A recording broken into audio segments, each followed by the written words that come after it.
Hi friends, welcome back to my channel.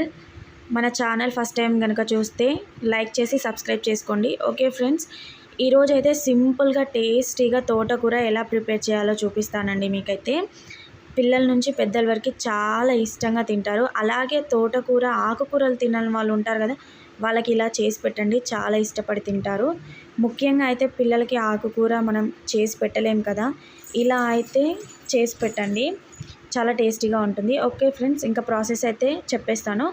ముందుగా అయితే తోటకూర అయితే ఫ్రెష్గా కడిగి పెట్టుకున్నాను. అలాగే 10 నిమిషాలు శనగపప్పు మినపప్పు అయితే నానబెట్టేసుకున్నాను. ఉల్లిపాయలు కట్ చేసి పక్కకి పెట్టేసుకున్నాను ఫ్రెండ్స్. ఇంకా అంతే, స్టవ్ వెలిగించి ప్యాన్ పెట్టేసుకొని అందులో ఆయిల్ పోసుకొని ఆయిల్ వేడెక్కిన తర్వాత వేడి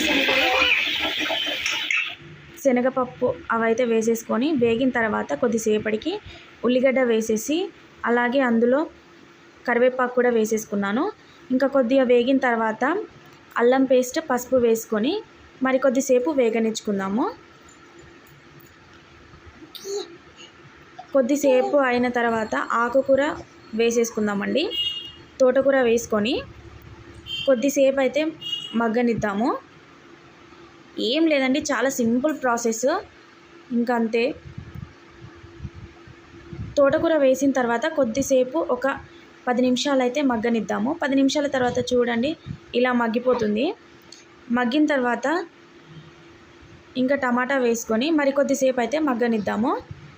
చూడండి, ఇలా ఆకుకూర మొత్తం దగ్గర అయ్యేంత వరకు మగ్గనిద్దామండి. దీనికైతే పెద్ద ప్రాసెస్ అయితే ఏం లేదు. నేనైతే కారం అయితే తక్కువనే తీసుకుంటున్నానండి, మీ ఇష్టము. ఇది పిల్లలు కూడా తింటారు కాబట్టి పాప తింటుందని చెప్పి నేను కొద్దిగానే కారం వేసేసాను. ఇంకా అంతే అండి. కొద్దిసేపటి తర్వాత చూడండి, ఇలా కారంతో మంచిగా మగ్గిపోతుంది. కొద్దిగా గరం మసాలా యాడ్ చేసుకోండి, అది మీ ఇష్టం. మీరు వేసుకోవాలి అనుకుంటే గరం మసాలా వేసి కలిపేసుకోండి. చాలా సింపుల్ అండ్ టేస్టీ రెసిపీ అండి. పిల్లల నుంచి పెద్దల వరకు చాలా ఇష్టపడి తింటారు. స్టవ్ ఆఫ్ చేసుకొని ఇంకా వేడి వేడి అన్నంలో సర్వ్ చేసుకోండి.